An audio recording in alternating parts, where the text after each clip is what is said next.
काही दिवसापूर्वी एक व्हिडिओ व्हायरल झाला होता आणि या व्हिडिओमध्ये असं दिसून येत होतं की कंगना राणावत या बॉलिवूडच्या ऍक्ट्रेसला एका सीआयएसएफच्या जवानांनी कानशिलात लगावलेली आहे।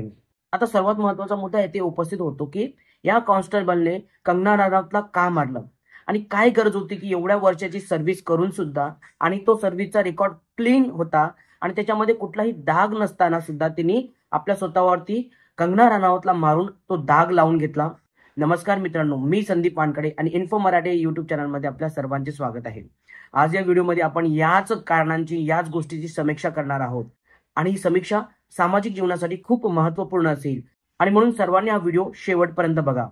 मित्रांनो, घटना होती ती म्हणजे कंगना राणावत ही बॉलिवूडची ऍक्ट्रेस ही हिमाचल प्रदेशामधून निवडणूक लढवत होती आणि नवनिर्वाचित सांसद म्हणून निवडून सुद्धा आली आणि नंतर एका बैठकीमध्ये ते चंदीगडवरून दिल्लीमध्ये जात असताना आणि तेथेच एक सिक्युरिटी गार्ड म्हणजे कुलविंदर कौर यांनी त्यांना कानशिलात लगावली।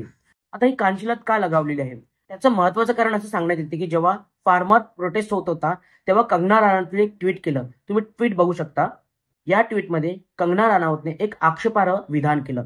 हे विधान असं होतं की तेथील बायका हे 100 रुपये घेऊन तिथे प्रोटेस्ट करतात आणि हे कुठेतरी वेगळा विपर्यास करणारं वाक्य होतं आणि या विधानामुळे तेथील जनमानसात अतिशय संताप व्यक्त करण्यात आला होता आणि त्याचाच बदला कुठेतरी कुलविंदर कौर यांनी त्यांच्या कानशिलात लगावलेली अशी ते स्वतः सांगतात। या व्हिडिओमध्ये तुम्ही बघू शकता। जाएगा मैडम, थोड़ा एक सेकंड आपको वेट करना पड़ेगा थोड़े, कोई बात नहीं, सब इसको होता है।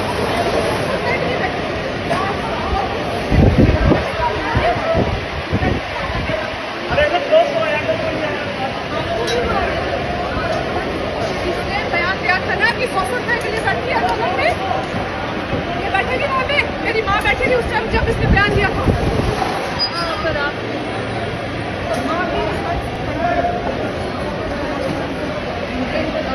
आता व्हिडिओ तुम्ही बघितला असेल। या व्हिडिओमध्ये कुलविंदर कौर स्वतः म्हणत आहेत की त्यांनी फार्मर प्रोटेस्टमध्ये जी स्टेटमेंट केलं होतं त्या स्टेटमेंटमध्ये माझी आई सुद्धा होती आणि हा कुठेतरी एक भावनिक विषय होता आणि या भावनिक विषयामुळेच त्यांनी कंगना राणावतच्या कानशिलात लगावली। आता दुसरा व्हिडिओ बघा ज्यामध्ये स्वतः कंगना राणावत काय प्रतिक्रिया देत आहेत त्या व्यक्तिबद्दल। दोस्तों, मुझे बहुत ज़्यादा फ़ोन कॉल्स आ रहे हैं, मीडिया के भी और मेरे शुभचिंतकों के भी। सबसे पहले तो I am safe, I am perfectly fine. आज चंडीगढ़ एयरपोर्ट पे जो हादसा हुआ वो सिक्योरिटी चेक के साथ में हुआ। वहाँ पे मैं सिक्योरिटी चेक करके जैसे ही निकली तो दूसरे कैबिन में जो महिला थी, जो सुरक्षा कर्मचारी थी सीआईएसएफ की, उन्होंने उनके पास या उनको क्रॉस करने का इंतज़ार किया और साइड से आकर जो है मुझे मेरे फेस पे हिट किया और गालियां देने लगी। और जब मैंने उनको पूछा कि उन्होंने ऐसा क्यों किया तो उन्होंने कहा कि वो फार्मर्स प्रोटेस्ट को जो है वो सपोर्ट करती हैं। और I am safe but my concern is कि जो आतंकवाद और उग्रवाद पंजाब में बढ़ रहा है, हाउ डू वी हैंडल दैट। आता हा तुम्ही व्हिडिओ बघितला असेल आणि या व्हिडिओमधून एक शेवटचं वाक्य कंगना राणावत असं होतं की कुठेतरी जो आतंकवाद पसरत आहे त्या आतंकवादाला कुठेतरी आळा देण्याची गरज आहे। आता कंगना राणावतच्या म्हणण्याचा मुख्य उद्देश काय, कुठला तो आतंकवाद आहे आणि शेवटी कंगनाने हे वाक्य का वापरावं याच्याविषयी सुद्धा आपण या व्हिडिओमध्ये चर्चा करणार आहोत। मित्रांनो, आता सर्वात महत्त्वाचा मुद्दा असा आहे की ही व्यक्ती कुलविंदर कौर या सीआयएसएफच्या जवान होत्या आणि त्यांचे पती सुद्धा सेवेत कार्यरत आहेत। देशासाठी अहोरात्र झटणारा तो प्रत्येक सैनिक हा देशासाठी बलिदान देण्यासाठी तत्पर असतो, परंतु त्यामध्ये असं दिसण्यात येत आहे की त्यांनी आपल्या ड्युटीची पर्वा न करताना कंगना राणावतला मारलं कारण की त्यांना या गोष्टीचं अंतिम सत्य माहिती होतं की आपल्याला काय होणार आहे। बघा, आपण कुठल्याही हिंसेला समर्थन करत नाही आहोत, परंतु कुठलाही नेता असेल, कुठलाही पॉलिटिकल लीडर असेल यांनी आपले विधान हे जपून वापरावेत कारण की लोक विधान हे लॉंग टर्मसाठी लक्षात ठेवतात आणि सोशल मीडियाचा जमाना आहे। सोशल मीडियामध्ये ही विधानं नेहमी व्हायरल होत राहतात आणि त्यामुळेच लोकांच्या भावना हे नेहमी दुखावल्या जातात आणि म्हणून कुठलाही नेता असो त्यांना जर आपलं राजकीय अस्तित्व आणि आपल्या राजकीय प्राबल्य वाढवायचं असेल आणि त्यांना पार्टी हायकमांडला खुश करण्यासाठी असे बेताल वक्तव्य करावेच लागतात।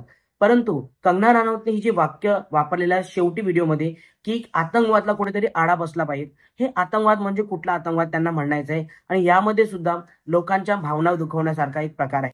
आता व्हिडिओमध्ये सर्वात महत्त्वाचा मुद्दा असा उपस्थित होतो की आता हे जे कुलविंदर कौर आहेत यांचा रेकॉर्ड ड्युटीमधला सर्वात क्लीन आहे आणि हे असून सुद्धा त्यांनी असं पाऊल का उचललं तर कुठेतरी यांच्या भावना अतिशय प्रकर्षाने दुखावल्या गेल्या होत्या असं दिसून येत आहे। आता या महिलेला सस्पेंड सुद्धा केलेलं आहे आणि त्यांच्यावरती कारवाई सुद्धा होणार आहे.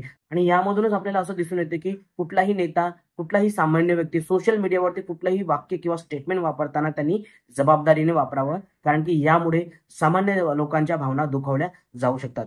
आता कंगनाला खासदारकी जरूर मिळालेली आहे, परंतु यांच्या स्टेटमेंटमुळे त्या लोकांच्या ज्या भावना दुखावल्या गेल्या त्यांचं काय? एकच कुलवंदीर कौर नव्हती, तर असे कितीतरी लोक आहेत की ज्यांच्या भावना रोज दुखत असतात या पॉलिटिकल नेत्यांच्या स्टेटमेंटमुळे. कोणी कधी कुठलं वाक्य बोलेल, तर कोणी कधी कुठलं वाक्य बोलेल. तर यामध्ये एक वाक्य तुम्हाला सांगावंसं वाटतं की संबित पात्राने जे वाक्य केलं होतं की नरेंद्र मोदी हे कुठेतरी जगन्नाथ यांच्यापेक्षा मोठे आहेत, त्यामुळे सुद्धा तेथील लोकांच्या जनभावना दुखल्या होत्या. आणि म्हणून प्रत्येक नेत्यांनी जेव्हा एखादं सेंटेन्स किंवा एखादं स्टेटमेंट देतो त्यावरती व्यवस्थितपणे बोलावं, जेणेकरून लोकांच्या भावना दुखवणार नाहीत. आणि कंगना राणावत आणि कुलविंदर कौर या दोघांमध्ये कोणाचं बरोबर आहे हे तर न्यायपालिका ठरवणार आहे. परंतु आपल्या या व्हिडिओमध्ये आपल्याला एकच सांगावंसं वाटेल की या दोघांमध्ये कुठेतरी नेत्यांनी सुद्धा बेताल वक्तव्य करू नये, जेणेकरून जनमानसामध्ये सामान्य व्यक्तीला सुद्धा पुढे पाऊल टाकावं लागेल. मित्रांनो, हा व्हिडिओ कसा वाटला आणि यामध्ये कोणाची बाजू बरोबर आहे, तुम्हाला काय वाटते? तुमची प्रतिक्रिया या कमेंट बॉक्समध्ये कळवा. आणि प्रतिक्रिया ही निर्भयपणे देत असतात, कारण की आपण लोकशाहीमध्ये जगत आहोत. लोकशाहीमध्ये प्रत्येकाला प्रत्येकाचं म्हणणं आणि मुद्दा मांडण्याचा अधिकार आहे. व्हिडिओ पूर्ण बघितल्याबद्दल धन्यवाद. पुन्हा भेटूया नेक्स्ट व्हिडिओमध्ये. नमस्कार.